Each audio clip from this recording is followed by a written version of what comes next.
La poupée de porcelaine de Frank Flimann. Chapitre 1er. Kay était semblable à quantité de petites filles de son âge. Le teint frais, un joli minois, des manières douces et un air mutin. Mais ce qui distinguait Kay était cette passion qu'elle mettait dans tout ce qu'elle faisait. Les mêmes traits de caractère sont des qualités ou des défauts, selon qu'ils se situent au-delà ou en deçà d'un certain seuil de tolérance. Vertus cardinales pour les uns, défauts incurables pour les autres. Il en était ainsi du trait dominant de Kay. Elle était déterminée. D'aucuns eussent dit volontaire, d'autres capricieuse, primesautière ou entêtée. Au vrai, cela revenait au même. On ne lui eût point fait faire ce qu'elle n'avait point décidé, et ce qu'elle aimait faire, elle s'y employait avec une rare application, y dépensait une énergie farouche qui forçait l'admiration. À l'école, elle ne cherchait point à être la première. Elle n'avait pas de véritable orgueil qui le rendût aveugle sur les autres et sur elle-même. En revanche, dans les matières qui avaient l'air de lui plaire, elle excellait, que ce soit en littérature, en mathématiques ou en histoire, ce qui la hissait immanquablement parmi les tout meilleurs élèves de sa classe. Toutefois, aussi complète était sa formation, il y manquait quelque chose. Du haut de ses 12 ans, elle n'aurait su définir quoi, puisque, précisément, cette chose-là n'était point comprise au programme. Elle ne pouvait l'appréhender que par l'impression de vide qu'elle ressentait en elle, comme elle aurait passé le doigt sur les bords d'un récipient, sans pouvoir y plonger la main pour en palper le contenu. Elle avait cherché longtemps ce que ce pouvait être. Elle en avait parlé à sa mère, celle-ci avait cherché avec elle, mais n'avait pu mieux identifier la nature de ce manque. Or, un jour qu'elle s'était rendue chez une amie, Kay s'approcha d'un grand meuble en bois. Suivant la direction de son regard, celle-ci s'était mêlée de satisfaire sa curiosité. Elle avait soulevé le couvercle de ce meuble aux formes exotiques et avait délivré à la vue de Kay une suite de touches blanches et noires. « Qu'est-ce que c'est » demanda-t-elle avec un brin de candeur. « Un piano » rétorqua son hôte. Et, sans se faire prier, elle s'était assise sur la banquette et avait commencé d'exécuter un morceau. Kay avait été très impressionnée, non tellement par la qualité du jeu ou par la beauté de l'air que son ami interprétait, mais par l'instrument lui-même, par sa palette sonore, la richesse de ses couleurs, la densité de ses inflexions, qui lui paraissaient propres à exprimer ses états d'âme. Et, dans le même instant, elle éprouva une sensation complète d'harmonie. Au risque de paraître incorrecte, elle interrompit son hôte et lui fit savoir qu'elle souhaitait rentrer chez elle sans retard, tant elle était pressée de faire part à sa mère de sa découverte. Et, de fait, à peine avait-elle remis le pied chez elle, qu'elle déclama sans embâge « Maman, je veux faire du piano ». Mrs. Bord jugea plutôt sain ce nouveau caprice, mais le trouva trop spontané peut-être pour le croire durable. Elle préférait attendre avant de rien décider de définitif. Elle promit à sa fille qu'elle allait se mettre en quête d'un professeur, ce qui était une façon toute diplomatique de se ménager un délai en attendant de vérifier si l'envie de Kay de faire du piano ressortissait d'un vrai et profond désir ou s'il allait, celui-là comme de nombreux autres, lui passer. Or Kay s'entêta.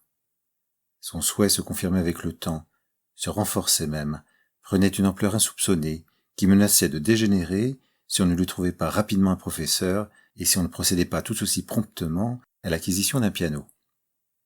Les difficultés qu'on lui occasionnait pour honorer une requête si simple par ailleurs la jetaient au comble de l'exaspération. Et sa mère, qui redoutait des complications, se mit cette fois en devoir de lui chercher un professeur pour de bon. Mrs. Bord dut vite déchanter. L'année était bien entamée. Les classes étaient déjà formées, les cours combles où les horaires proposés ne cadraient pas avec son emploi du temps ou celui de sa fille. Mrs. Bord fut désemparée. Elle ne savait où mieux chercher.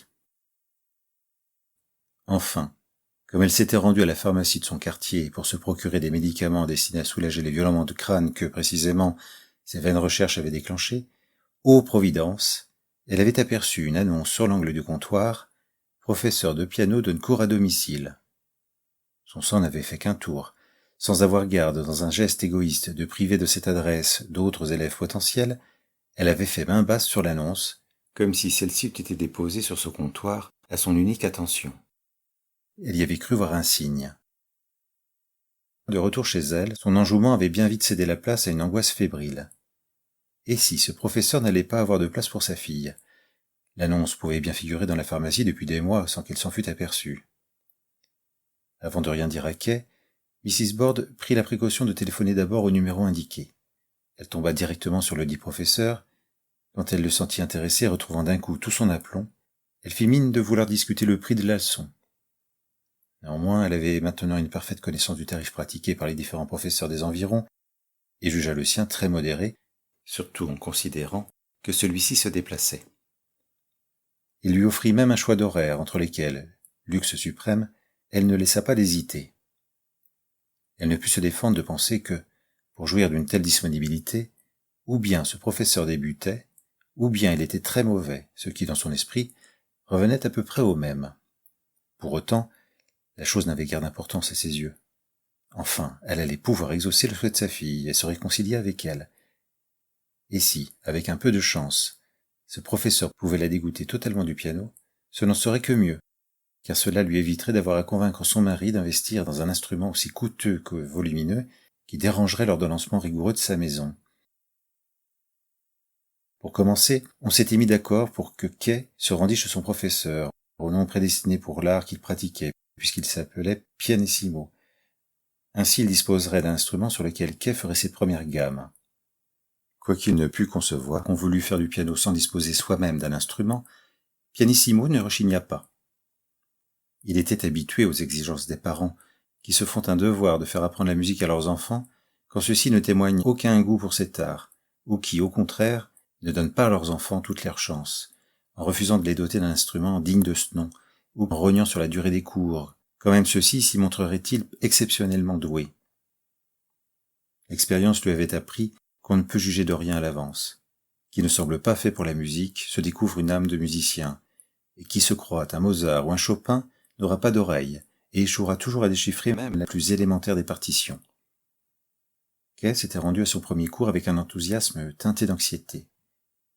Et si elle allait être déçue par l'instrument, par le professeur, par le contenu des cours? Elle trouva ce professeur plutôt jeune, charmant dans ses manières et même assez distingué dans son allure. Toutefois, elle ne lui prêta pas plus grande attention, car elle était impatiente de poser ses mains sur le piano. Il la réfréna aussitôt dans son désir. « Inutile de se hâter, temporisa-t-il. Ce que tu croirais gagner maintenant, tu le perdrais ensuite. Comme dans toute chose, il y faut de la méthode. » Il lui fit placer ses doigts selon un ordre précis, de façon à lui permettre d'apprendre les notes de la gamme en même temps que leur situation sur le clavier. Il lui imposa également quelques exercices, afin de rompre ses doigts au maniement des touches. Ses premières recommandations furent rapidement suivies d'effet. Kay enregistrait consciencieusement tout ce que lui disait son professeur, et mettait ses conseils en pratique de façon quasi instantanée. Pianissimo augura bien de ses débuts. Il aimait ainsi défricher une terre vierge, car alors il pouvait se conformer à la lettre à sa méthode, qu'il avait maintes fois déjà éprouvée. Tout se jouait, selon lui, dès les premières heures, surtout chez l'enfant. L'esprit prend facilement des plis, autant donc lui faire prendre d'emblée les bons. Et, s'il s'y prenait bien, il savait qu'il pourrait diriger son élève vers le seul pouvoir de la parole, sans lui saisir les mains pour les assujettir au clavier, ce qui lui coûtait peu d'efforts et l'apparentait à ses propres yeux moins à un professeur traditionnel qu'à une sorte de chef d'orchestre. Il s'amusait d'ailleurs beaucoup de cette image. Ne dit-on pas que le piano remplace à lui seul la somme de tous les autres instruments? Le cours s'acheva quand il paraissait avoir à peine commencé. C'est qu'il y avait encore tant et tant de choses à apprendre. Au surplus, Kay avait déjà assimilé la plupart des conseils de pianissimo et n'avait presque rien à travailler pour la fois prochaine.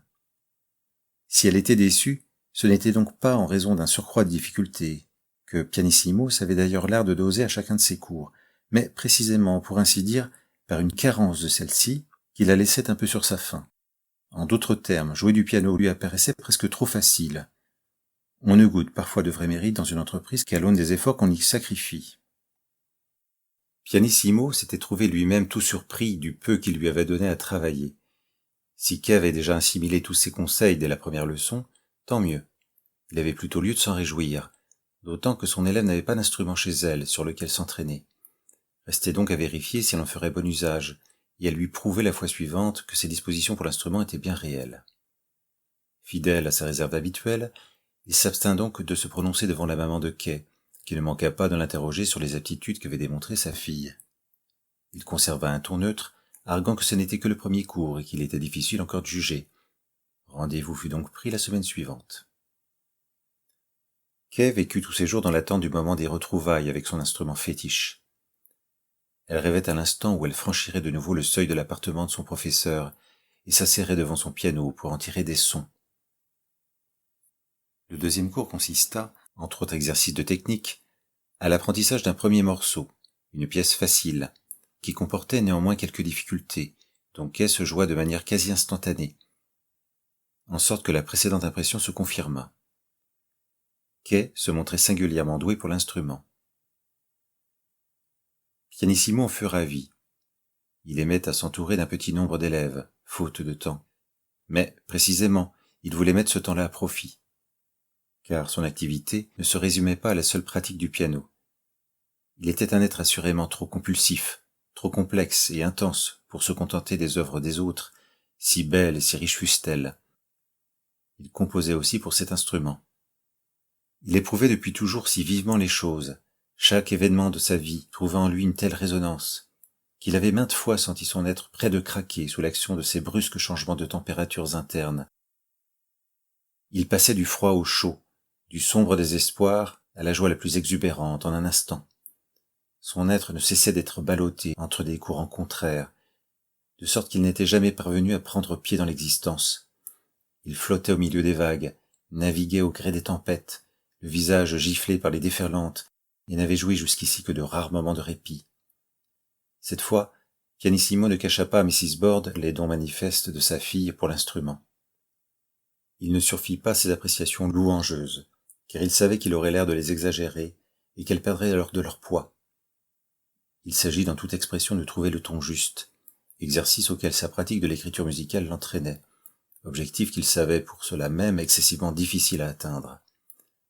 Il assura à la maman de Kay qu'elle et son mari pouvaient donc procéder à l'acquisition d'un piano. Mrs. Bord s'était fait une raison. Au demeurant, elle n'avait jamais vu Kay si apaisé, si épanoui. Les yeux de la petite fille avaient retrouvé leur éclat rieur. Il semblait qu'elle pouvait mettre ce bouleversement sur le compte de cette heure hebdomadaire de piano. Elle n'était pas loin de prendre ce pianissimo pour un sorcier. Ainsi, ce simple professeur s'était distingué là où elle-même avait échoué, et où aucun des autres professeurs de sa fille n'avait réussi avant lui par un enseignement académique. Elle lui était reconnaissante de l'heureuse influence qu'il exerçait sur Kay. Du reste, si elle avait cru qu'il fût si simple de combler celle-ci, elle l'aurait inscrite plus tôt en classe de musique. Mr. et Mrs. Bord avaient beaucoup réfléchi à l'endroit où ils placeraient le piano. Ils avaient fini par opter pour une pièce destinée à l'origine à accueillir la bibliothèque, qu'ils avaient eu l'idée de réaffecter et de transformer partiellement en salle de musique. Cette sorte de boudoir ou d'antichambre, située aux antipodes de la maison, était assez spacieux et suffisamment éloigné des pièces de vie pour que ses habitants ne fussent point trop incommodés par les exercices fastidieux, inlassablement répétés qui forment le lot des pianistes durant leurs longues heures d'apprentissage. Et, pour marquer l'événement, ils avaient intitulé cette pièce, un peu pompeusement, « Le Salon des Arts », car il formait l'espoir que les grands noms de la littérature pianistique côtoieraient bientôt le panthéon de la littérature universelle.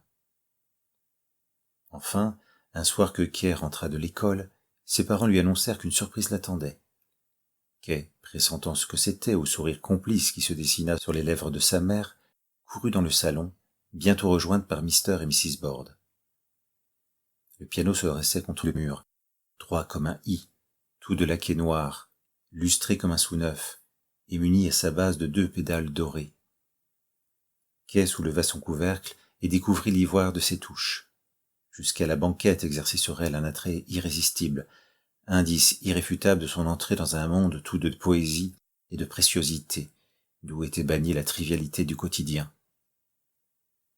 La jeune fille s'assit aussitôt devant son instrument, y en tira des sons qui l'émerveillèrent par leur vigueur et l'éclat de leur timbre. Chaque piano a sa signature sonore, de même qu'il n'est pas 2 voix humaines parfaitement identiques. Celui-là avait une voix puissante, autant dans les hautes tessitures que dans les graves. Toutefois, ce qu'il perdait en nuances, il le gagnait en intensité. Quand Kay jouait, on entendait le tonnerre gronder. Ses parents en éprouvèrent tout d'abord de l'étonnement, qui céda bientôt la place à une sorte de frayeur stupide. Aussi se félicitèrent-ils de la bonne idée qu'ils avaient eue de remiser le piano à l'écart dans la maison. Ils ne connaîtraient point le désagrément qui naît des cohabitations difficiles. Ils avaient craint un instant que Kay n'aimât pas son piano. Il faut en effet qu'il y ait une osmose entre le musicien et son instrument, pour que le premier éprouve du plaisir au contact du second. Or, il en est ici comme dans tout couple. La principale difficulté est de trouver le bon partenaire, celui avec lequel l'on va trouver son plein épanouissement. Il y tient une espèce de miracle. Mais Mr. et Mrs. Bord se rassérénèrent. En vérité, l'instrument convenait bien à Kay, car son jeu était naturellement énergique. Ses doigts souples ne craignaient pas de prendre possession du clavier et de frapper les cordes avec l'espièglerie bondissante des gens de son âge, dont l'âme a grandi plus vite que le corps. Un peu par lassitude, un peu par discrétion, les Bord laissèrent bientôt Kay à son piano. Ils étaient maintenant à peu près assurés de n'avoir point fait un investissement inutile. Tous les soirs, maintenant, en rentrant de l'école, Kay, sans même prendre le temps de goûter, prenait la direction du salon des arts et y passait une bonne heure à faire sonner son piano. Ses parents ne voyaient point d'inconvénient à ce nouveau régime. La musique s'inscrivait désormais dans son éducation au même titre que la littérature et les mathématiques. Et, si elle passait plus de temps sur son piano qu'à réviser tous les cours de sa journée réunie, ils estimaient qu'elle accusait en musique un retard qui justifiait, pour ainsi dire, ses excès. Ils se reprochaient plutôt de n'avoir point su deviner les penchants de leur fille, qu'ils portaient à son crédit, dont ils ne laissaient pas de tirer une certaine fierté, car cet éclat, en quelque sorte, rejaillissait sur eux. Combien de parents forcent leurs enfants à faire de la musique pour se donner le sentiment d'appartenir à une élite? On se flatte d'avoir eu en son temps les mêmes talents dont son enfant fait la preuve, et on se dit, s'abusant soi-même, « Ah, si seulement j'avais eu ma chance quand j'avais cet âge, qui sait si tout le cours de ma destinée n'en eût pas été modifié ?» Rien de tout cela chez les Bord. L'impulsion avait été donnée par la fille. Ces penchants, qui naissent d'un désir vrai et profond, sont les plus sincères, et génèrent souvent les plus belles réussites, car elles dérivent du cœur plus que de la raison. Comme pour faire amende honorable, Mr. et Mrs. Bord encourageaient au contraire leur fille à pratiquer avec assiduité son instrument, favorisaient sa vocation par des écoutes attentives, qui étaient prétexte à de mini-concerts, pourvu toutefois, c'était la condition de cette inhabituelle clémence, que ses résultats scolaires n'eussent pas à en pâtir. Ils avaient l'oreille peu avertie, ils en étaient très conscients. Néanmoins, la constance des attentions qu'ils prodiguaient à Kay était propice au développement des dons de l'enfant. De surcroît, un effet imprévu mais positif de ces séances fut qu'elles contribuèrent au resserrement des liens familiaux, et ce fut tout le foyer qui baigna les mois suivants dans la paix et l'harmonie.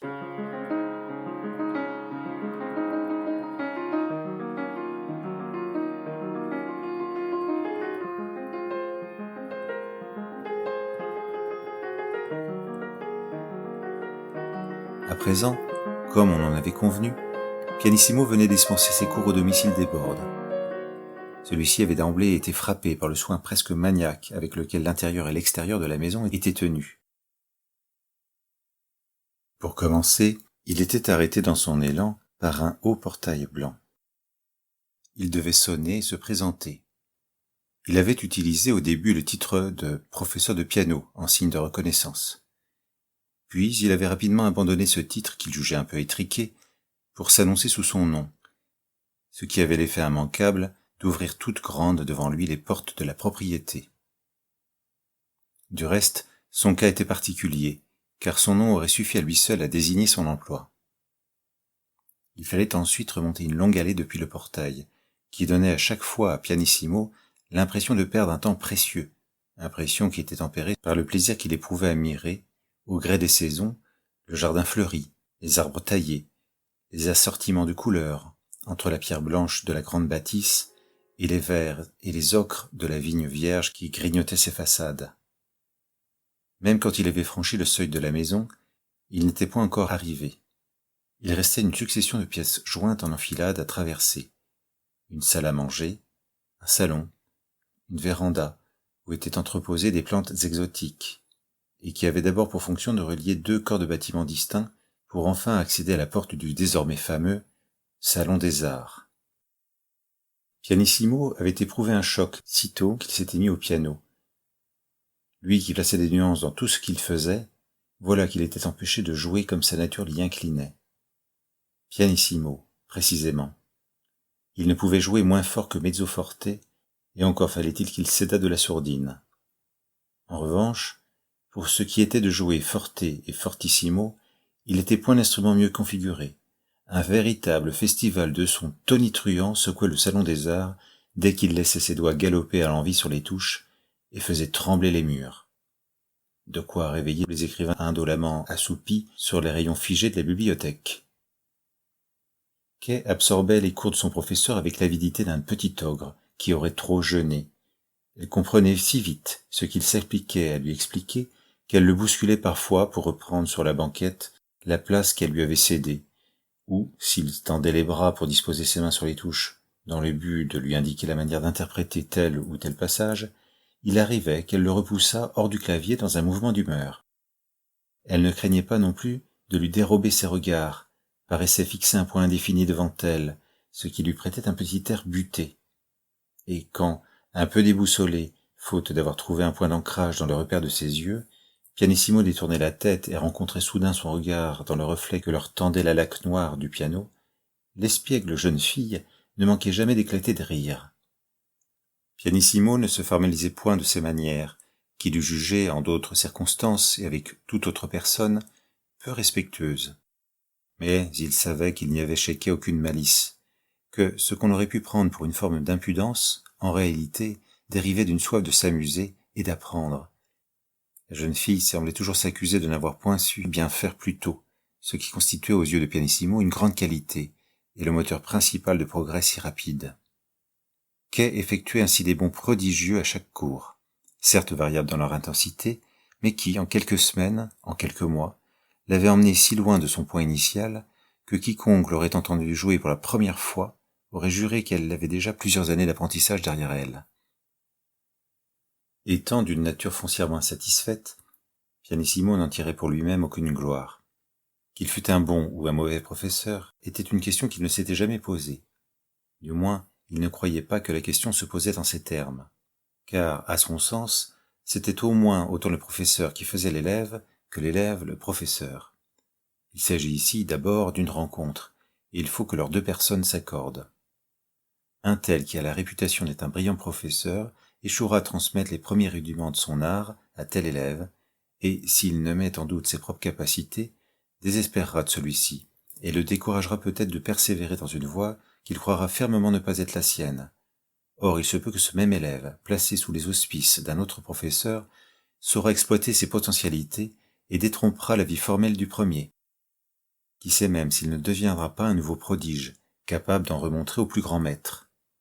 Simplement, un enseignement classique, sclérosé et coincé dans des dogmes péremptoires ne lui convenait pas et était propre à étouffer en lui le germe de son génie. Qui sait, dans l'histoire, combien de talents ont été ainsi avortés, par suite d'une erreur de diagnostic ou d'aiguillage, dont on a privé le monde, que ce soit dans le domaine des arts, de la médecine ou de l'astronomie.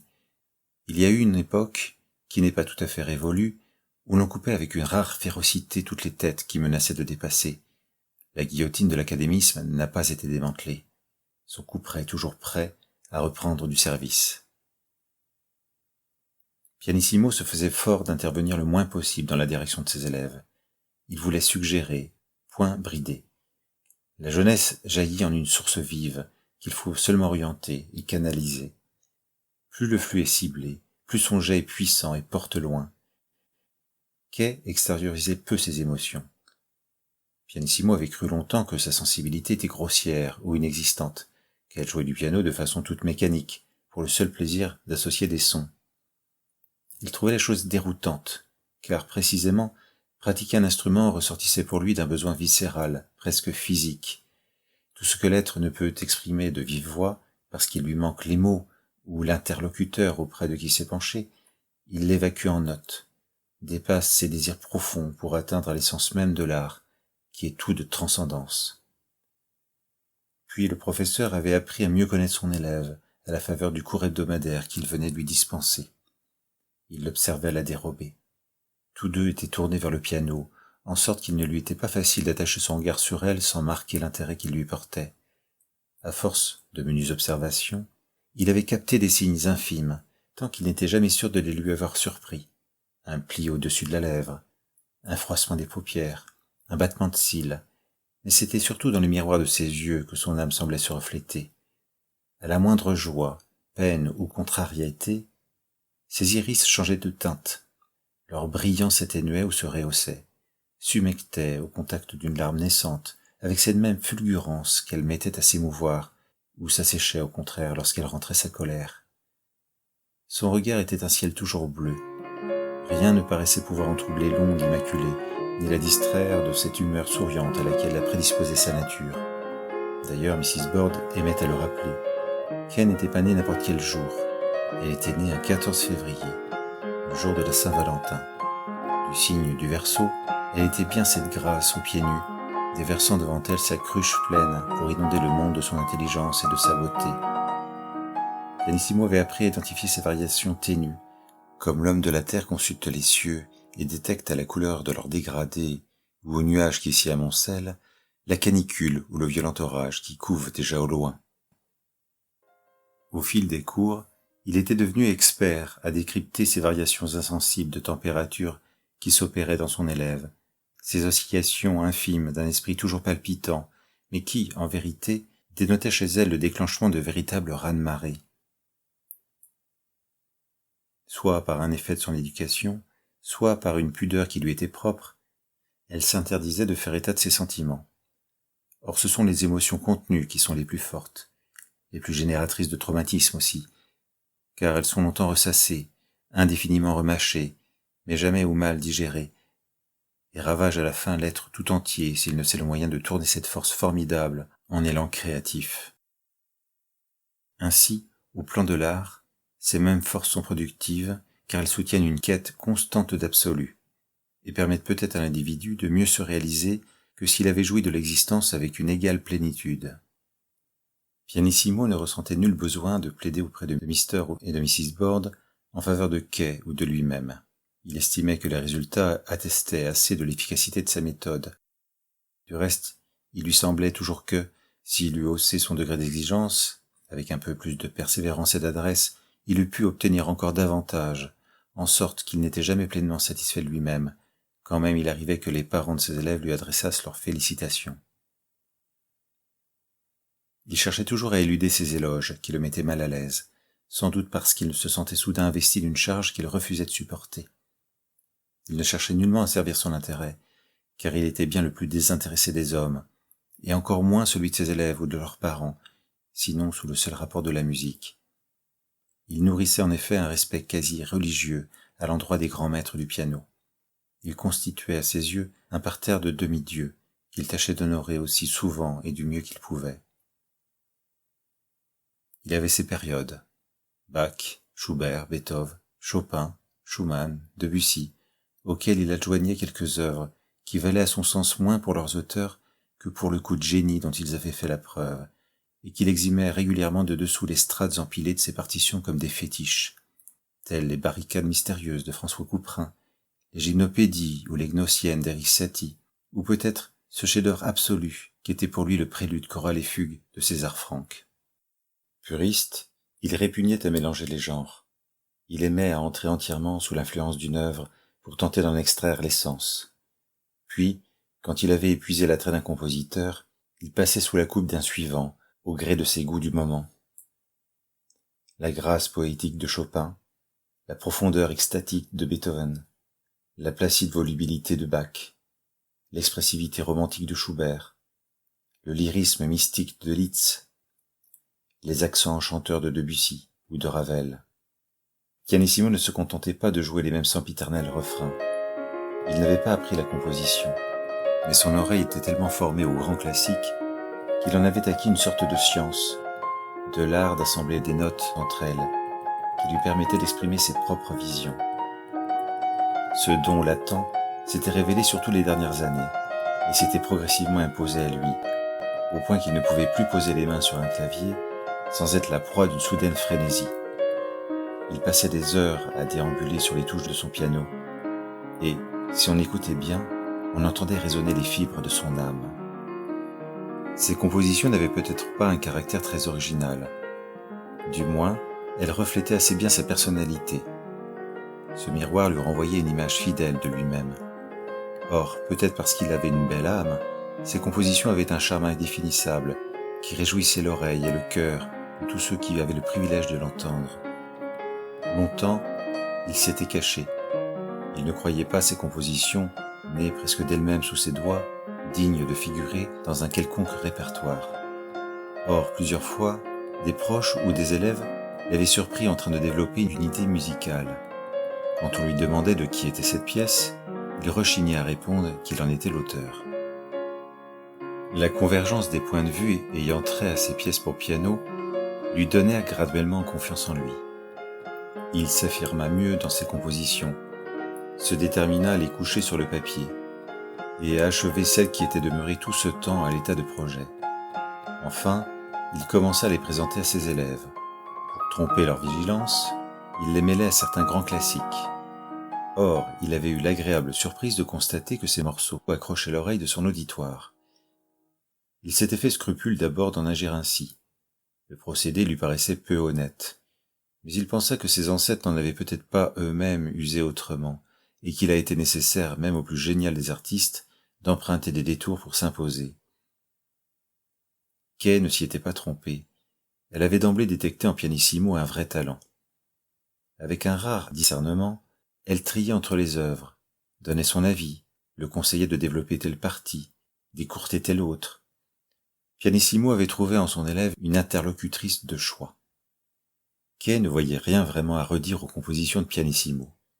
Elles étaient parfaites en soi, formaient un tout cohérent, et, pour certaines, procédaient d'un mécanisme rigoureux, à la progression implacable.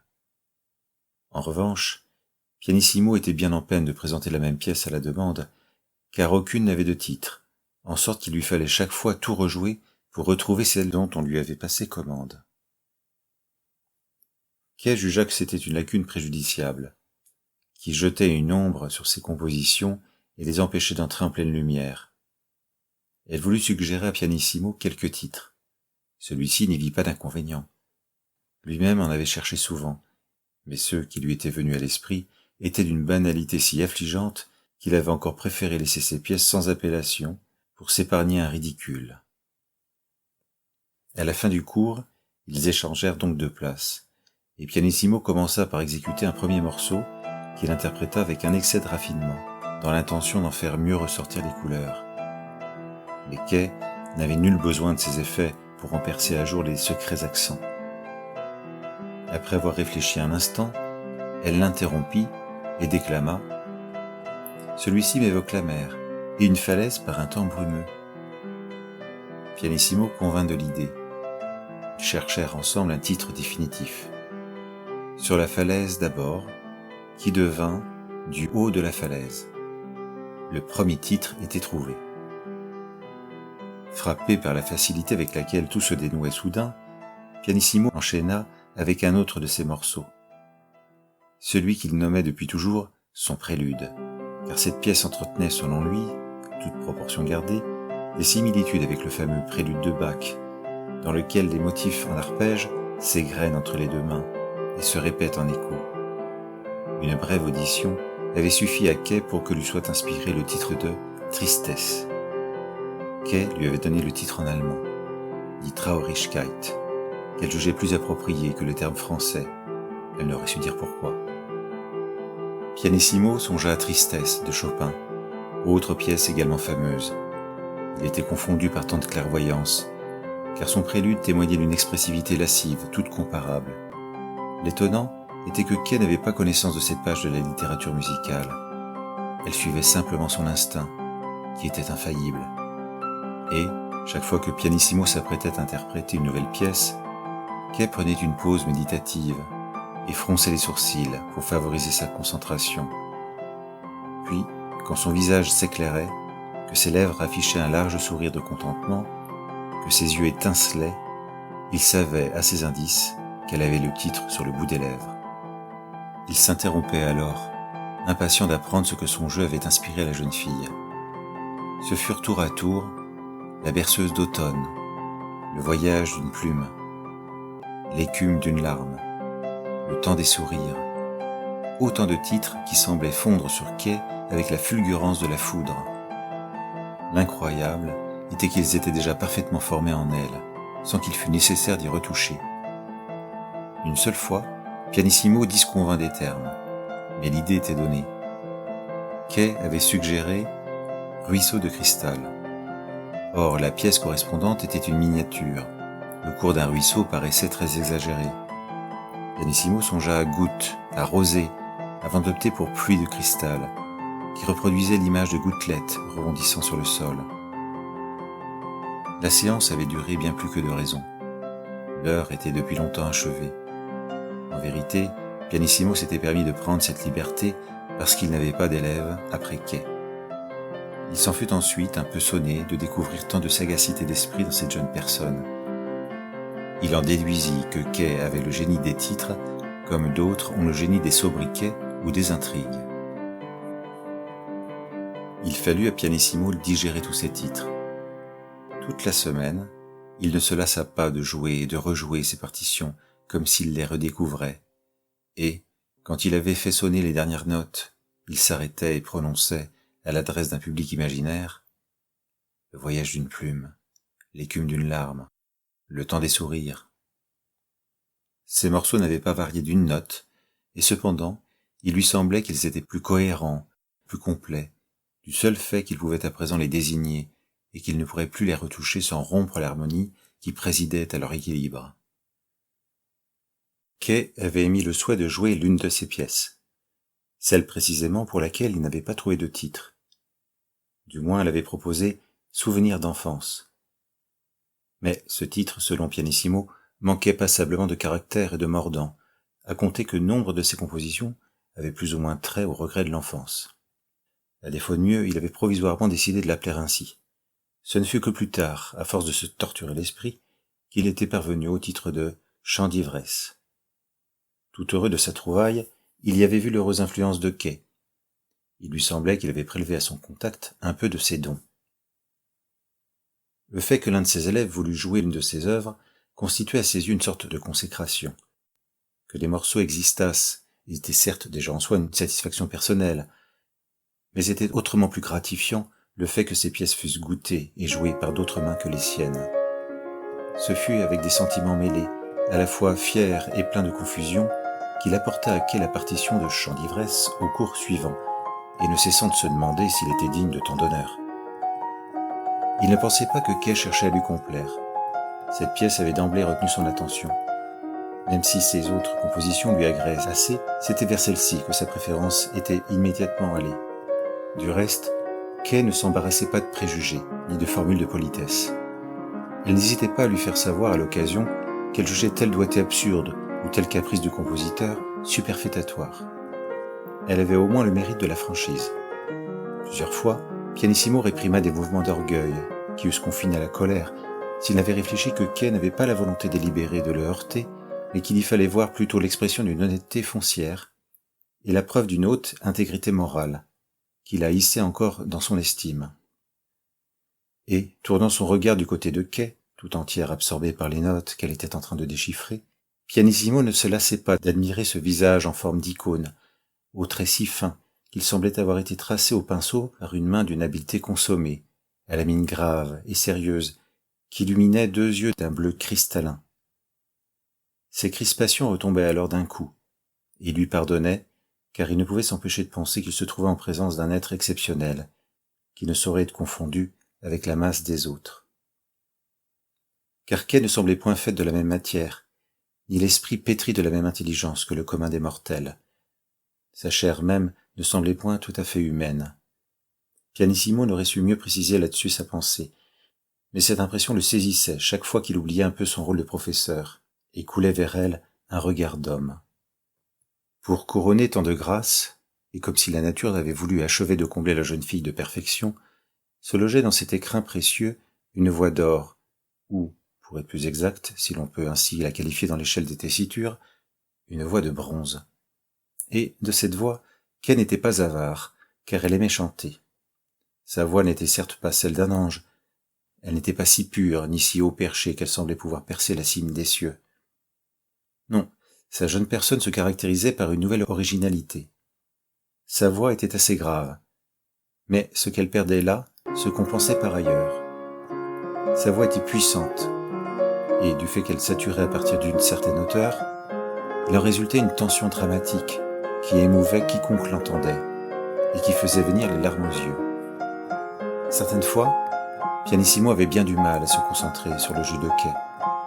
Il devenait comme sourd aux notes qui s'échappaient du piano, car la jeune fille était plus belle en vérité que la plus belle des partitions.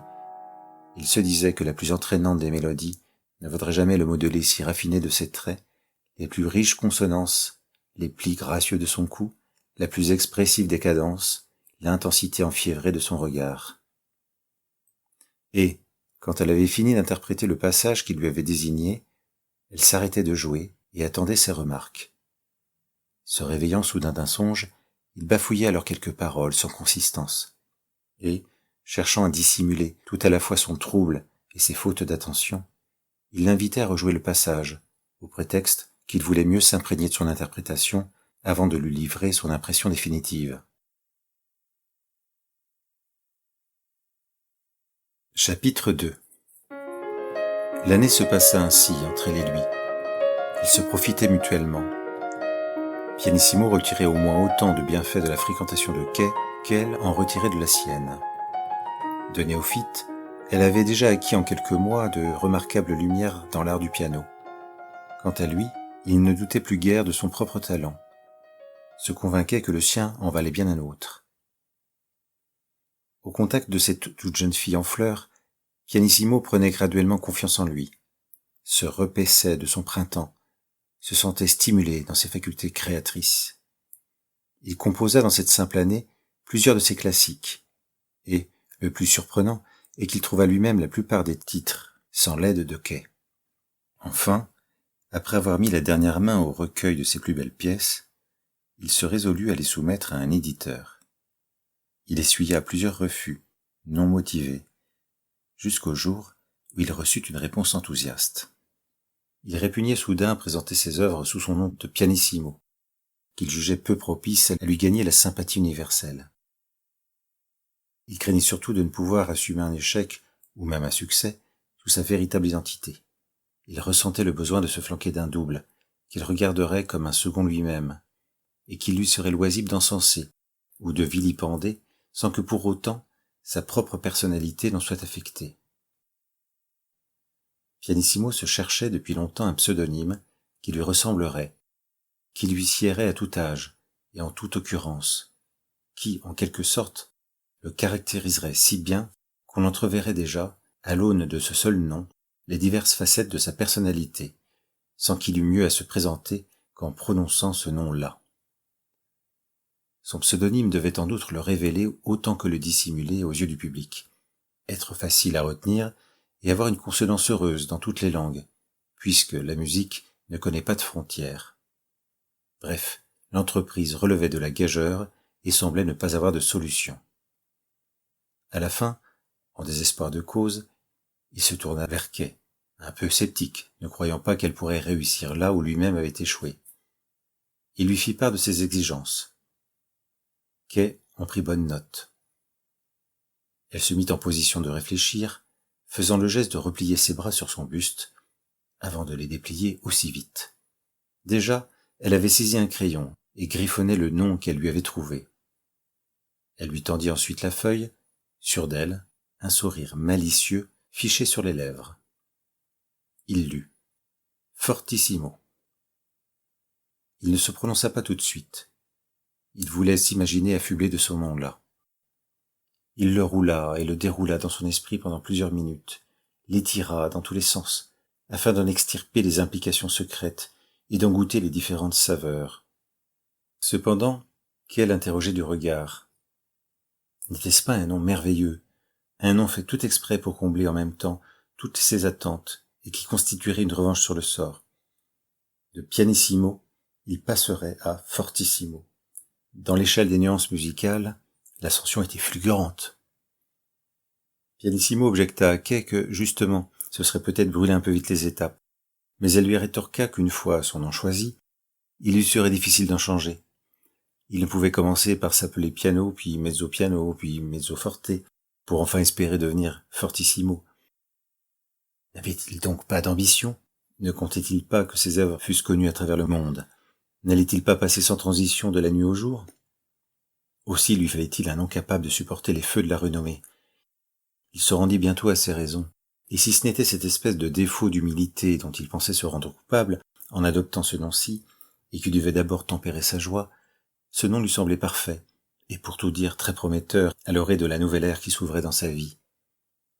Il pouvait même s'en dire complètement ravi. Vraiment, s'il avait dû avoir une idée, il eût aimé que ce fût celle-là, et point une autre. Il remercia Kay pour finir, se confondit en protestations de contentement et de reconnaissance. Kay ne se contenait pas de plaisir. Toutefois, avec le désintéressement des gens de son âge, elle souhaitait à pianissimo, à fortissimo, elle ne savait plus elle-même comment elle devait maintenant l'appeler, tout le succès possible. Ils se quittèrent à la fin du cours plus proche qu'ils ne l'avaient jamais été. Pianissimo bondissait de joie.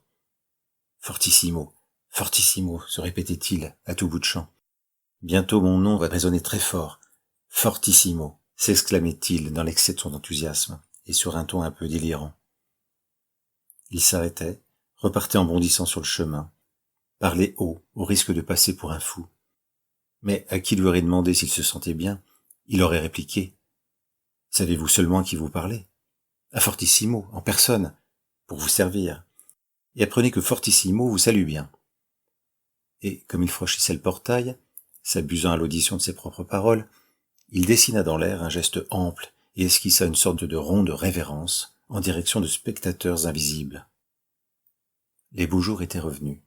Le jardin s'était paré de ses couleurs de saison. Les arbres commençaient de brandir leurs feuilles. Les corbeilles de fleurs embaumaient. Pianissimo éprouvait chaque fois un vrai plaisir à entrer chez les Bordes. Il avait d'autres élèves chez qui il y avait un jardin, mais il n'en profitait pas comme ici, puisqu'il lui fallait remonter la propriété dans toute sa longueur pour atteindre enfin la demeure. Il lui arrivait parfois de s'attarder en chemin, désireux d'humer au passage une rose qui s'inclinait vers lui, ou soucieux d'arracher une mauvaise herbe qui avait échappé à la vigilance des maîtres des lieux, quitte à faire attendre un peu Kay. La jeune fille l'attendait là, entr'ouvrait les battants vitrés, s'avançait parfois, par beau temps, sur la terrasse, encore dissimulée à son regard par une haie tendue de conifères. Et il se surprenait à presser le pas. Il se donnait pour prétexte de vouloir économiser de son temps ou rattraper celui qu'il venait de perdre dans sa distraction. Et le cœur lui battait de ce qu'il croyait être de son effort. En vérité, s'il y avait davantage réfléchi, il aurait peut-être réussi à mieux cerner la nature du trouble qui le gagnait chaque fois qu'il était sur le point d'entrer dans la société de Kay.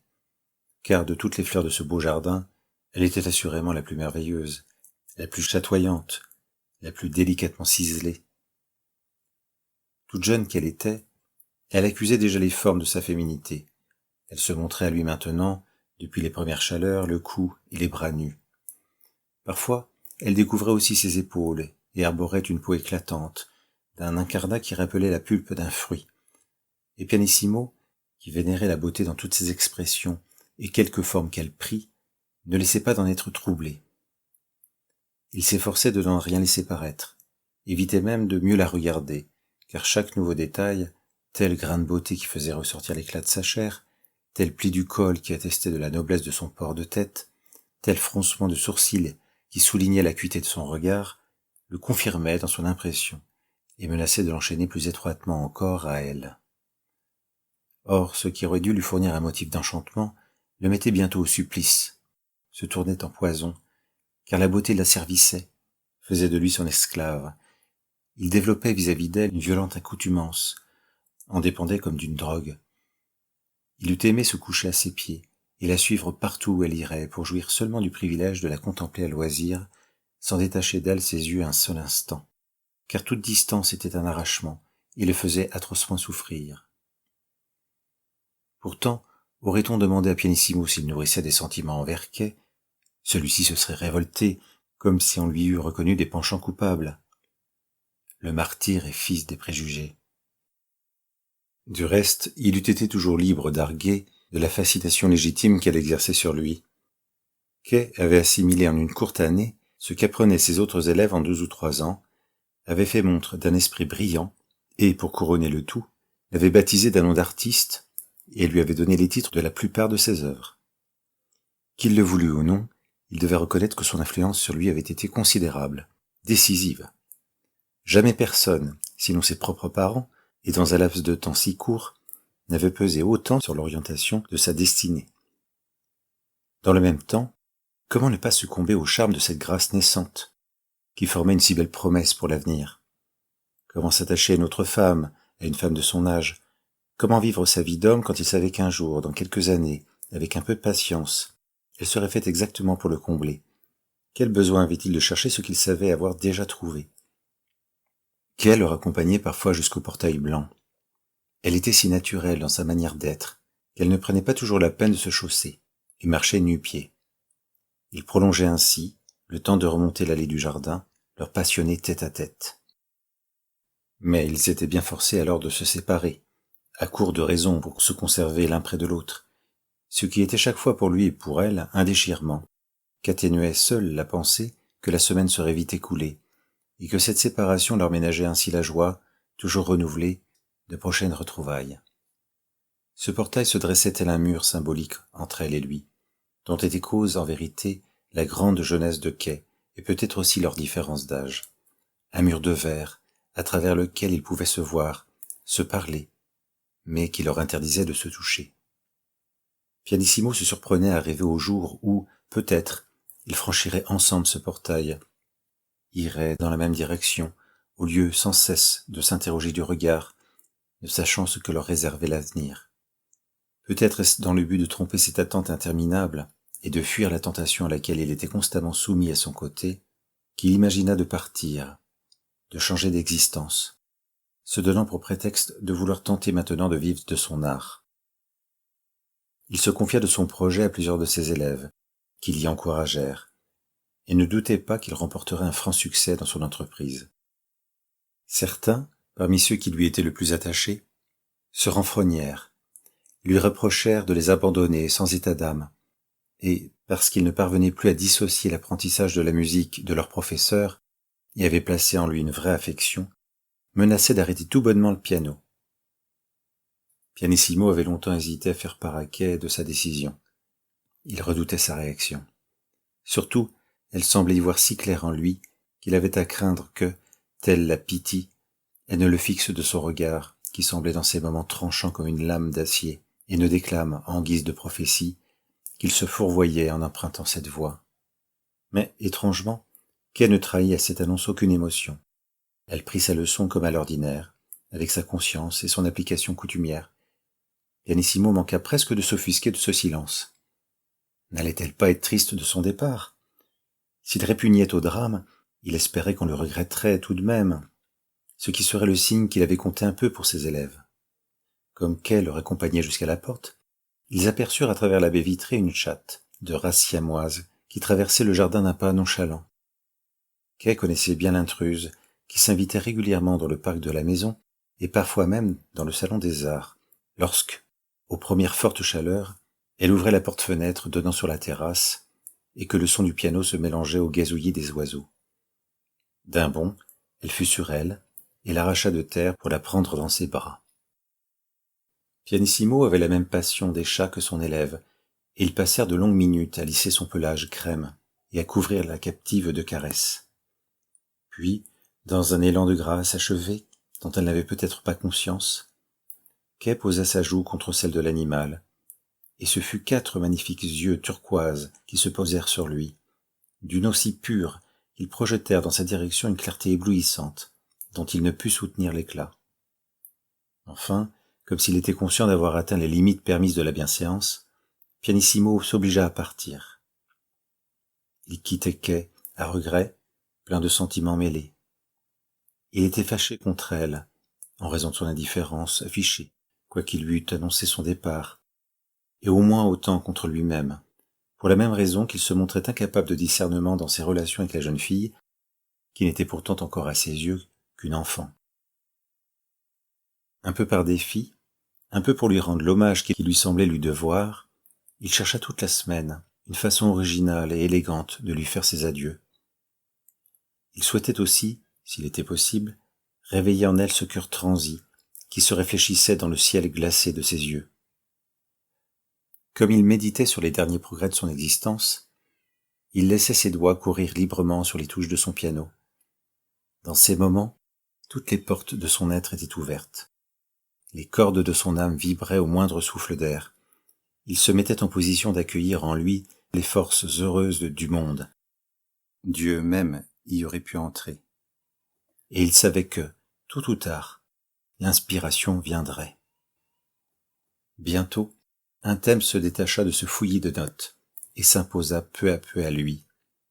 Il tira ce premier fil pour dérouler toute la bobine. Une mélodie au parfum suave et mélancolique sonnait sous ses doigts, d'une douceur surannée qui formait une évocation très exacte des sentiments qui l'agitaient en cet instant. Il s'empressa de griffonner l'air, se promettant de compléter la partition par la suite. Mais il avait d'ores et déjà mis au point les différentes parties et poli leurs enchaînements. Il vit poindre l'heure du dernier cours, non sans une once d'anxiété. La leçon se déroula comme à l'accoutumée. Kay profita de ses conseils et joua mieux qu'elle n'avait peut-être jamais joué. Pianissimo avait attendu la fin de l'heure pour lui présenter sa dernière création. Il voulait lui faire l'honneur de cette exclusivité, car nul n'avait entendu cet air avant elle. Il lui précisa que, à dessein, il n'avait pas cherché de titre. Il avait souhaité lui faire ce cadeau, permettre qu'encore une fois, elle contribue, par l'acuité de sa vision et sa perspicacité habituelle, à l'édification de son œuvre et la marque de son empreinte indélébile.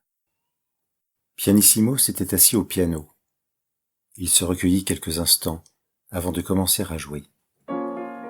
L'introduction fixait les jalons de la mélodie.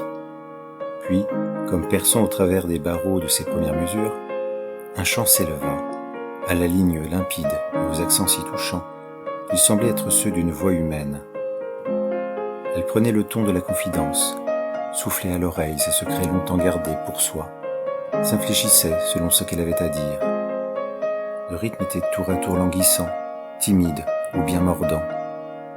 Les thèmes principaux se déclinaient sur un même motif.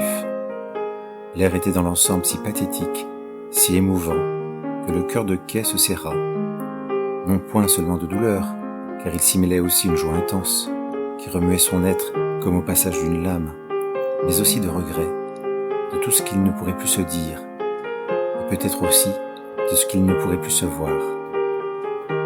Progressivement, toute sa personne se fissura, et de cette fissure jaillirent des larmes, non pas quelques-unes, versées par politesse ou sous le coup d'une émotion trop vive, mais une fontaine de larmes. Des larmes sincères, des larmes où elle s'abîmait tout entière, des larmes qui semblaient venir de loin, de si loin qu'elles traversaient toute sa personne, ébranlaient son corps et la secouaient de la tête aux pieds.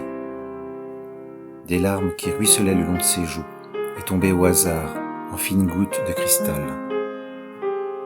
Pianissimo ne s'était rendu compte de rien. Il était tout entier absorbé par l'air qu'il jouait, et sous le charme duquel il était lui-même placé.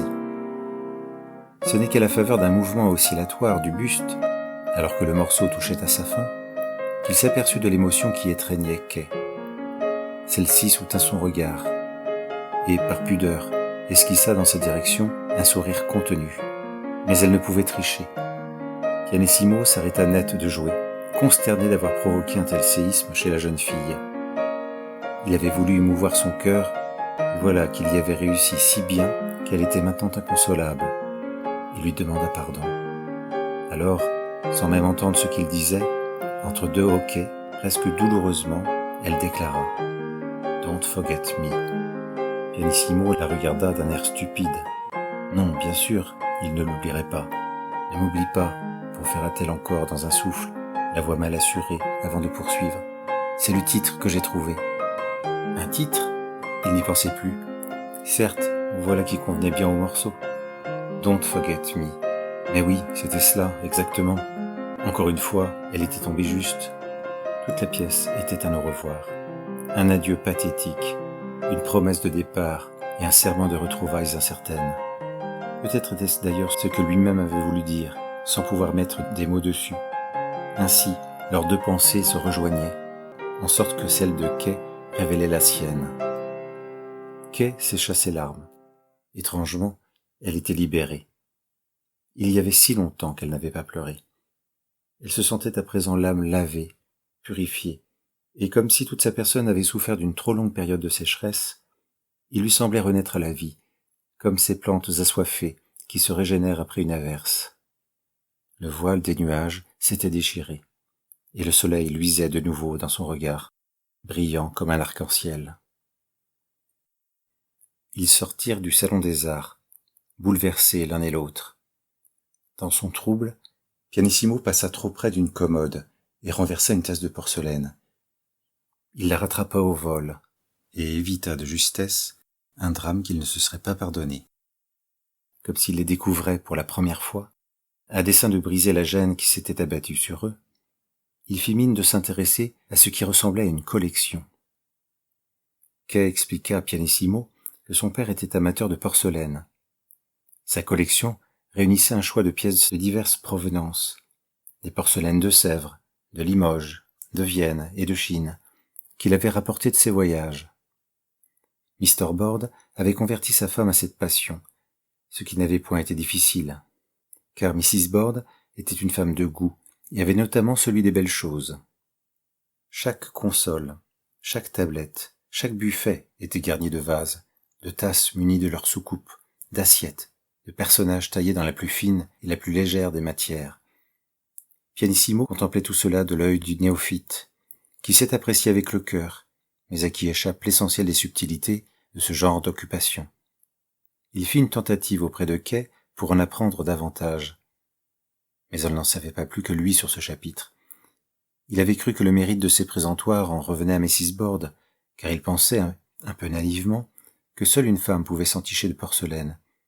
Quelle ne fut pas sa surprise d'entendre que c'était Mr. Bord, l'amateur invétéré, qui aimait à chiner dans les brocantes en quête de rareté, ou qui se fournissait auprès des manufactures les plus renommées. Quand Pianissimo sut que chacune des pièces exposées constituait un petit trésor, il frémit rétrospectivement à l'idée qu'il était passé tant de fois si près d'elle, les avait frôlées négligemment, sans s'entourer des précautions requises.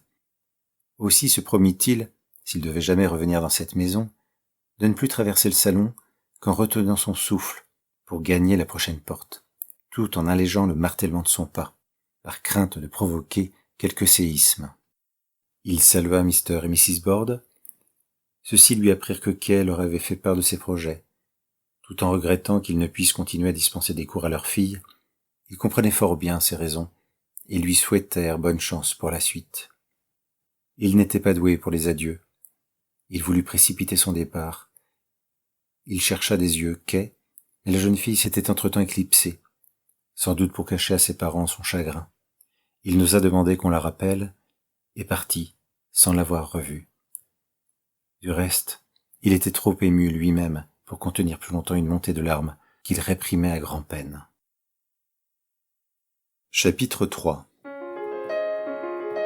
Ce qui se passa ensuite, nous ne savons trop. Nous quittâmes Pianissimo à l'orée de sa nouvelle carrière. Il connut sans doute quelques succès, car nous avons perçu de vagues échos d'un certain Fortissimo. Mais l'homme était attaché à sa terre, et quand, au hasard de son calendrier, il eut la possibilité de s'en retourner dans son pays, il ne manqua pas de rendre une visite de courtoisie au Bord. Il souhaitait savoir ce que devenait la petite Kay, et était curieux de connaître le nom de son nouveau professeur de piano. Il sonna à l'improviste à leur porte, à l'heure à peu près où il avait coutume de donner son cours à la jeune fille. Il pensait au moins trouver Kay. Ce fut Mrs. Bord qui lui ouvrit.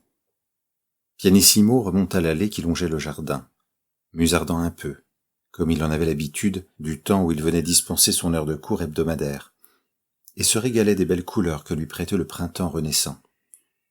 Il y avait de longs mois qu'il n'était pas revenu ici, et il inspectait chaque arbre, chaque massif de fleurs, qu'il saluait à l'égal de vieilles connaissances. Quand Mrs. Bord l'aperçut, elle protesta tout à la fois de sa surprise et de son plaisir de le retrouver ici. « Vous m'en voyez ravi, disait-elle à tout bout de champ, comme pour se convaincre que, ravie, elle l'était en effet. Pourtant, Pianissimo nota d'emblée de la tristesse dans son regard, une tension perceptible dans les expressions de sa physionomie, qu'accusaient en particulier les plis étroits de sa bouche. Autant d'indices d'un état d'abattement général, comme si Mrs. Bord avait été écrasée par le poids de gros soucis. Il n'osa cependant se montrer indiscret, et crut préférable de dérouler platement le fil de la conversation. À l'évidence, il s'était passé quelque chose pendant son absence. Le travail, la santé, un décès peut-être, des problèmes conjugaux. Pianissimo envisageait toutes les éventualités. Il était assez rompu aux lois de l'existence pour savoir qu'une vie peut basculer d'un jour à l'autre. Ils parlèrent de tout, mais ils avaient omis ce qui constituait pour lui l'essentiel, qui formait le véritable motif de sa visite. « Et qu'est ?» finit-il par demander sur un ton badin, quand même étonné que Mrs. Bord ne lui eût pas encore soufflé mot de sa fille. Il sut d'emblée, à une contracture des lèvres et des sourcils de Mrs. Bord, qu'il avait touché le point sensible, et que le problème qu'il subodorait depuis tout à l'heure résidait là, précisément. Il eut un accès d'angoisse. Il avait peur de ce que Mrs. Bord allait dire. Celle-ci bredouilla quelques mots, tenta de lui expliquer, mais, consciente qu'elle ne pourrait y parvenir, elle le pria de la suivre. Le cœur battant, Pianissimo se fraya un chemin entre les présentoirs de la collection de porcelaine. Mrs. Bord se dirigeait droit vers le salon des arts. Elle s'arrêta devant la porte et, avec beaucoup de précaution, actionna la poignée. Puis, quand ils furent dans la pièce, elle mit le même soin à refermer la porte derrière elle. Le salon était orienté de telle sorte que, passé une certaine heure, les rayons du soleil n'y pénétraient plus frontalement. Il y régnait alors une douce pénombre. Pianissimo s'avança aussitôt vers le piano, là où il pensait que Mrs. Bord avait voulu l'emmener. Les partitions occupaient toujours la même place sur le coffre de l'instrument. Il n'y en avait point de nouvelles. Il douta dès lors que Kay eût un nouveau professeur. Il conçut même le soupçon qu'elle n'avait peut-être jamais retouché à l'instrument depuis son départ. Interdit, il se retourna vers Mrs. Bord. Celle-ci n'était plus derrière lui. Elle s'était réfugiée dans l'angle opposé du salon. Elle se tenait debout, face à la bibliothèque. Il pensa qu'elle cherchait un livre, mais il devina à un tressaillement de ses épaules qu'elle étouffait des sanglots. À ce moment précis, il entendit une porte claquer, puis des pas précipités qui venaient dans leur direction, avant de s'évanouir sur le seuil de la pièce. Le profil de Mr. Bord se découpa dans l'embrasure de la porte. Voyant Pianissimo, celui-ci réprima un mouvement de surprise. S'il s'attendait, il entra et rejoignit sa femme qui n'avait pas bougé. Ils devisèrent tous les deux. Pianissimo, par discrétion et parce qu'il parlait bas, ne perçut rien de leur conciliabule. Il lui sembla bien pourtant qu'ils observaient quelque chose dans le fond de la bibliothèque, mais il n'osa pas les interrompre. Après quelques instants, Mrs. Bord, comme si elle avait enfin trouvé le courage de lever le voile sur le mystère qu'elle entretenait depuis tout à l'heure, lui fit signe de s'approcher. Pianissimo s'avança à pas feutrés. Il se demandait ce qu'on lui voulait. Les deux époux s'effacèrent alors pour lui découvrir une sorte de vitrine oblongue, logée dans un renfoncement de la bibliothèque. Il ne voyait pas là de quoi s'émouvoir. Toutefois, quand il fut assez près, son regard traversa l'écran de verre et distingua une forme familière. La vitrine contenait une statuaire qui représentait Kay trait pour trait. Il ne comprit pas d'abord. Il pensa qu'il était en présence d'un moulage. Il jugeait la reproduction très fidèle, au point qu'il aurait même juré que c'était elle, en personne. Chaque détail était rapporté, des pieds à la tête, ses longs cils, l'éclat bleuté de ses yeux, les plis de sa chair, jusqu'au drapé de ses vêtements. Il supposa que ses parents avaient voulu conserver de la petite fille une image impérissable à cet âge où lui-même l'avait connue. Il préférait cependant le modèle original et osa demander « Où est Kay ? Ne puis-je pas la voir aujourd'hui ?» Mr. et Mrs. Bord, d'un geste désemparé, tendirent le doigt et, dans un souffle, Mr. Bord réussit à dire « C'est elle, c'est Kay. Notre petite Kay est là, assise dans la vitrine. » À ces mots, l'entaille profonde déjà portée au cœur éploré de Mrs. Bord se réveilla, plus vive et plus douloureuse que jamais. Il n'était point aux yeux de Pianissimo de meilleure attestation à tout ce que ses propos contenaient d'extravagant que ces larmes d'une mère pleurant sur le sort de sa fille. Il fallut à Pianissimo une longue minute pour saisir le sens et la portée du tableau dont il était témoin. Maintenant, il reconnaissait Kay, comprenait qu'il s'était mépris à l'aspect de sa chair, qui était en tout point semblable à la pâte d'une authentique porcelaine. Et, en effet, il croyait se souvenir que son élève portait ces mêmes vêtements lors du dernier cours. Troublé, le pouls palpitant, il se risqua à demander timidement, comme à lui-même, « Est-elle en vie ? Est-elle morte ?» regrettant presque aussitôt ces paroles qui pouvaient blesser plus encore les parents de Kay. Mr. Bord, qui, seul dans ce moment, conservait assez d'empire sur lui-même pour pouvoir parler, lui répondit. « Nous ne savons pas. Nous l'avons retrouvée ainsi devant le piano, le soir où vous êtes parti, les membres rigides et ne donnant plus signe de vie. Dans cette position, exactement. Plein d'incompréhension et cédant au désespoir, nous l'avons fait examiner par différents spécialistes. Et savez-vous à quelle conclusion ils sont parvenus ? Porcelaine, nous ont-ils rétorqué sur un ton impudent, comme si nous en avions su quelque chose. Nous leur avions amené une poupée de porcelaine. » Et Mr. Bord détachait ces derniers mots, comme pour mieux souligner le caractère incongru des faits rapportés plus haut. Pianissimo, qui savait la passion que Mr. Bord nourrissait pour la porcelaine, jugea la coïncidence troublante et singulière. Si quelque chose en lui le retenait de prêter foi à une hypothèse aussi monstrueuse, il aurait presque soupçonné celui-ci d'avoir substitué ce personnage de porcelaine à sa véritable fille, et de préférer ce mannequin figé dans une station immobile, qu'il pouvait contempler à loisir, à une enfant facétieuse et indomptable. D'ailleurs, il ne lui semblait pas que la disparition de Kay eût beaucoup affecté Mr. Bord. Il était aussi replet que par le passé, et ne cédait pas aussi facilement que son épouse à la vague de désespoir qui les submergeait. Puis il réfléchit, par manière de compensation, pour corriger les excès auxquels sa nature le portait quand il considérait cet homme dont il s'était toujours défié, que tous les tempéraments ne se ressemblent pas, et que, quoique sa peine ne fût pas visible, elle pouvait être sincère néanmoins. Pianissimo voulut se recueillir et parler peut-être à Kay. Il requit la faveur de demeurer seul dans le salon des arts. Les parents de la jeune fille accédèrent volontiers à sa requête, voyant en lui leur dernière chance. Mrs. Bord dut prendre appui sur son mari, et tous deux se retirèrent en silence. Une fois seul, Pianissimo montra plus d'audace. Il se plaça devant la vitrine. Un dernier rayon de clarté s'était invité dans la pièce. Pianissimo fut surpris par l'intensité de ce trait de lumière, car il n'en avait jamais remarqué de comparable à cette heure, lors d'aucun de ses cours. Le rayon frappait l'œil gauche de la poupée de porcelaine et faisait briller sa pupille, tandis que l'autre œil restait dans l'ombre. Ce rayon conférait à ce regard inhabité un aspect inquiétant. Pianissimo s'interposa alors en se décalant vers la droite, afin de lui couper la trajectoire, et se tint là un moment, sans bouger.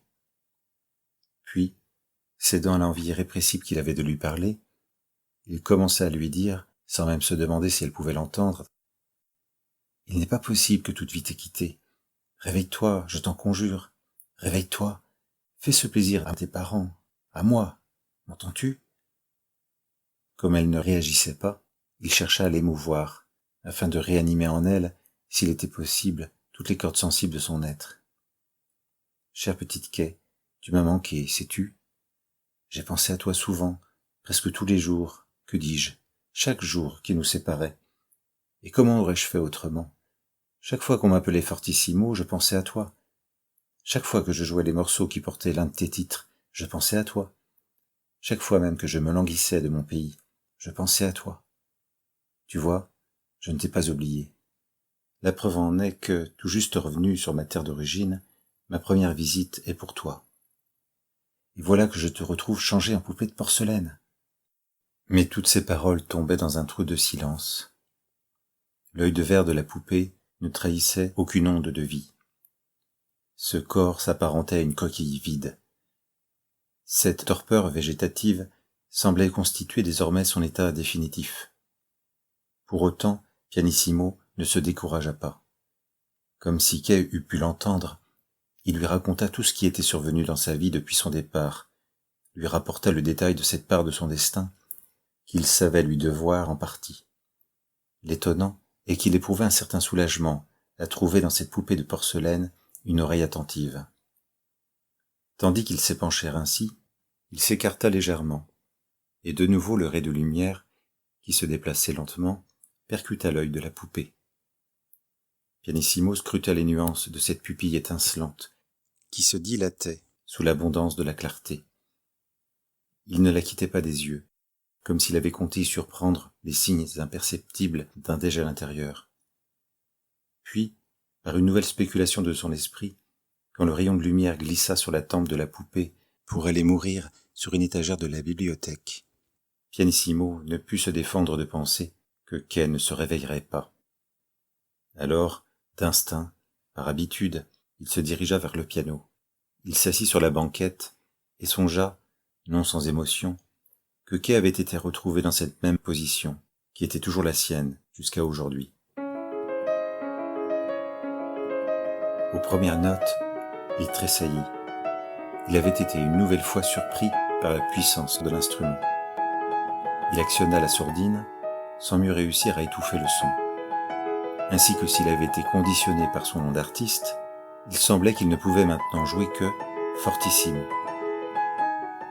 Il se rappela avec effroi combien les parents de Kay mettaient de prévention dans chacun de leurs gestes, et comme ils parlaient pianissimo, sitôt qu'ils avaient franchi le seuil du salon. Aussi hésita-t-il à continuer de jouer. Et bientôt, il n'y put résister.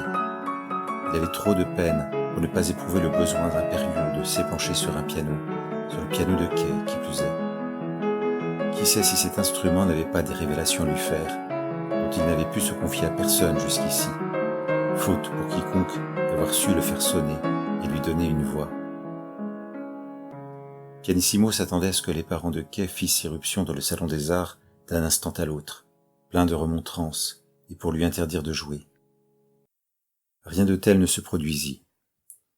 Pianissimo pensa que Mr. et Mrs. Bord se tenaient peut-être à l'autre bout de la demeure et n'entendaient pas l'instrument.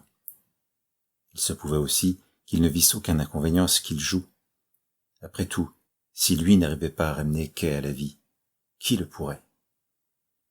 Du reste, Kay n'était-elle pas tombée dans cet état de léthargie sitôt après son départ? Cette idée avait frappé son esprit. Plus il y réfléchissait, plus il lui apparaissait qu'il était à l'origine de la transformation de Kay en cette poupée de porcelaine.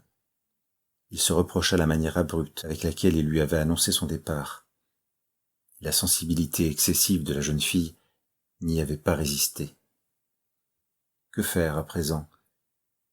Il semblait qu'elle n'entendait pas ce qu'on lui disait, qu'aucune voix humaine n'était capable de percer sa coquille de porcelaine. Pianissimo était désemparé. Car, maintenant, qui l'aiderait à trouver les titres de ces nouvelles pièces?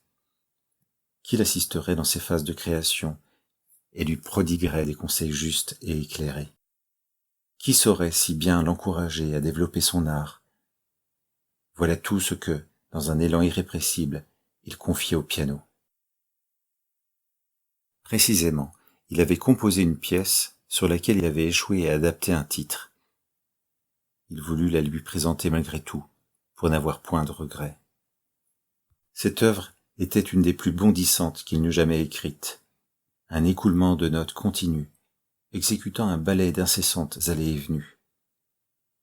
Il s'y mêlait des impressions contradictoires, tantôt enjouées, tantôt inquiètes, mais qui se tenaient sur un fil si ténu que la ligne mélodique semblait toujours sur le point de verser sur un côté ou sur un autre.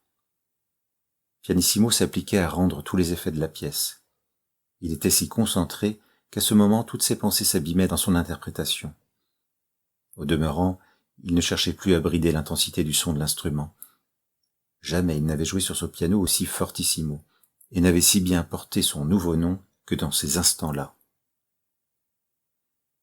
Il ne put donc entendre ce qui se produisait derrière lui, si tant est que Kay, en se relevant et en s'extrayant de la vitrine, eût émis le moindre bruit.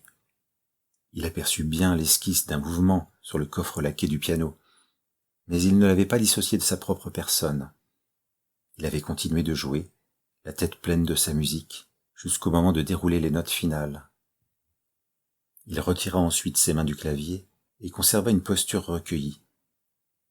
On aurait pu croire à cet instant que ses membres étaient pris d'engourdissement et qu'il était lui-même sur le point d'être pétrifié, quand, soudain, une voix retentit derrière lui. « Amicio !» Au son de cette voix, Pianissimo fit un bond prodigieux. Il s'était dressé sur ses jambes, renversant la banquette, et ses cheveux s'étaient hérissés sur son crâne, comme s'il avait entendu une voix d'outre-tombe. Il l'avait reconnue pourtant, cette voix, au timbre si caractéristique, à la fois si limpide et si charnue. Elle se tenait là, tout près, debout devant lui, aussi vivante qu'elle semblait tout à l'heure prostrée et dépourvue de toute étincelle de vie. Il ne sut d'abord s'il était sujet à une hallucination. Il avait tant désespéré de la revoir bouger et parler qu'il ne pouvait presque pas croire la chose possible. Il coula alors son regard du côté de la vitrine et vit qu'elle était vide. Les membres encore un peu transis de sa longue torpeur, Kay paraissait éprouver des difficultés à se mouvoir. Ses gestes étaient lents et sa chair exsangue. L'immobilité lui revenait graduellement. Son visage reprenait des couleurs, et, au firmament de ses yeux d'azur, brillaient de nouveau les étoiles qu'il avait cru à jamais éteintes. Pianissimo était si ému à la vue de ce qu'il prenait pour un miracle qu'il fut empêché de parler. Il eût aimé saisir Kay dans ses bras et l'embrasser, mais il remarqua des fissures sur son cou, et sut à cet indice qu'elle n'était point tout à fait redevenue la jeune fille qu'il avait connue. Il se demanda même si elle n'était pas condamnée à demeurer cette poupée de porcelaine, sage et rangée, qu'on remise dans une vitrine, pour le seul plaisir des yeux. Il aurait craint, en l'étreignant contre lui, de la briser, de la perdre au moment même où il aurait cru la tenir, et de commettre sur sa frêle personne un crime irréparable. Il n'aurait su dire ce qui avait été cause de ces fissures, qui semblaient comme autant de stigmates imprimés dans sa chair. Était-elle née de la peine qu'il lui avait faite en partant? Avait-elle été provoquée par les vibrations trop fortes de l'instrument au cours de son transfert dans la vitrine? Résultait-elle d'un assèchement intérieur après que Kay eut épuisé toutes les larmes de son corps à pleurer son départ? Du moins, ces fissures qu'elle portait au cou et peut-être en d'autres endroits de sa personne ne semblaient point la faire souffrir. Sans prendre garde à son étonnement, comme si elle-même n'avait pas conscience de tout l'extraordinaire qui s'attachait à la réformation de son état, Kay s'avança vers lui. « I miss you », répéta-t-elle, plantant son regard dans le sien. « Toi aussi, tu m'as manqué », murmura Pianissimo d'une voix étouffée. Ce mot parut faire plaisir à Kay, mais elle comprit à l'incidente que Pianissimo se méprenait, au moins pour partie, sur la portée exacte de ses paroles. « I miss you » est le titre que je propose pour la pièce que tu viens d'interpréter. Mais peut-être l'as-tu déjà intitulée. « I miss you », dit-il à nouveau, comme se parlant à lui-même, dans l'intention d'abord d'éprouver ce titre en le plaçant dans sa bouche. L'idée était fort bonne, car elle consacrait leur retrouvaille. Puis, de nouveau, il déclara, mais cette fois chargeant ses paroles d'un sens inédit, à l'attention exclusive de Kay, « Tu m'as manqué ».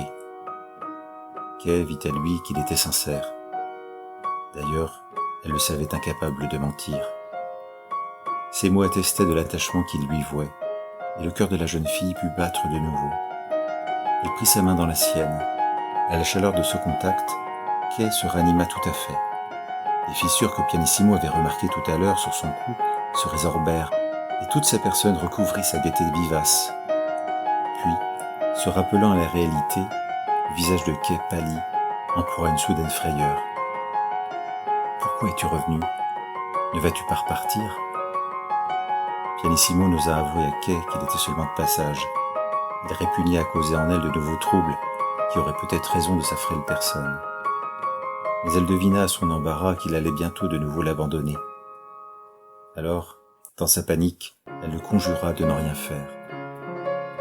« Il ne faut pas me quitter.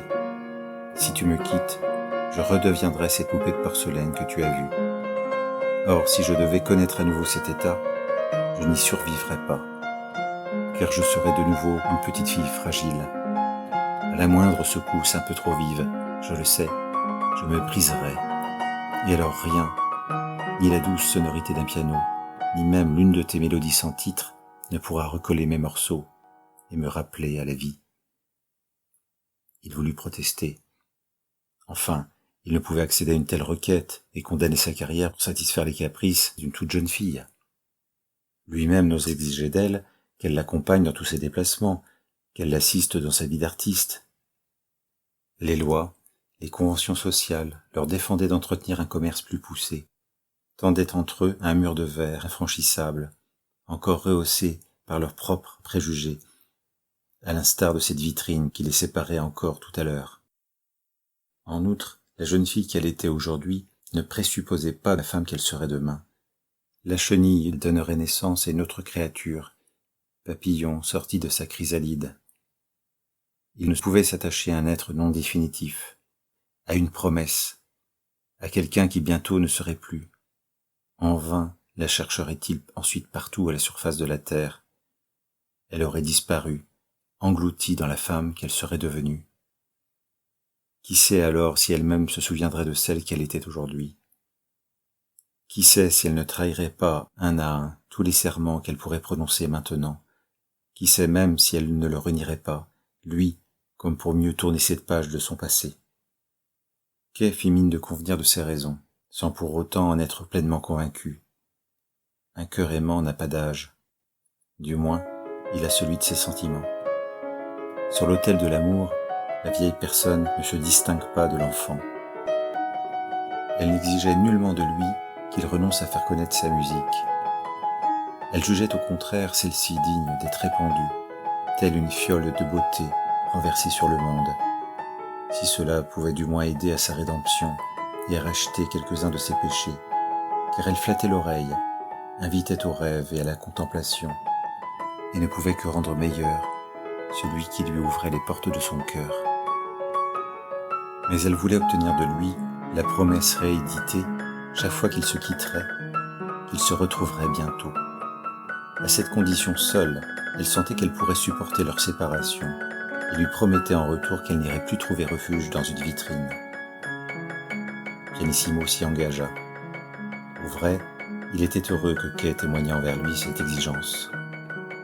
Il est des souhaits que, en raison de leur audace ou de leur démesure, seule la jeunesse peut imposer à ses aînés, car elle a pour elle l'excuse de la pureté présumée de ses intentions. Mr. et Mrs. Bord, trouvant peut-être le temps long, ou parce qu'ils n'entendaient plus le son du piano, se risquèrent à cet instant à pousser la porte du salon des arts. Mrs. Bord manqua défaillir quand elle vit sa fille debout au milieu de la pièce, souriante et pleine de vie. Mr. Bord se trouva là juste à temps pour la soutenir, mais il sentait lui-même ses jambes se dérober sous son poids. Passée cette seconde hésitation, ils se précipitèrent tous les deux vers Kay. Toutefois, concevant des craintes sur la fragilité de l'enfant, ils n'osèrent pas l'étreindre franchement. Ils l'interrogèrent d'abord pour savoir si elle ne se ressentait pas de sa longue immobilité. Un peu gênés, ils voulurent aussi justifier le choix qu'ils avaient fait de la placer dans ce sarcophage de verre et de la laisser à l'écart dans cette partie isolée de la maison. De son côté, Kay leur demanda pardon pour toute la peine et les soucis qu'elle leur avait causés. Elle omit toutefois de préciser les motifs pour lesquels elle s'était transformée en poupée de porcelaine. Au demeurant, la coïncidence des événements était trop flagrante pour qu'elle échappât aux parents de la jeune fille. S'il n'avait pu jusqu'ici que former des conjectures, à présent, il n'en pouvait plus douter. Aussi, lorsque Pianissimo songea s'éclipser pour laisser les deux parents et la jeune fille tout à la joie des retrouvailles, ne voyant ni le moyen ni de raison sérieuse d'aller là contre, Mr. et Mrs. Bord assurèrent à Pianissimo qu'il pourrait à l'avenir pousser la porte de leur maison aussi souvent qu'il lui plairait, qu'il y serait toujours le bienvenu.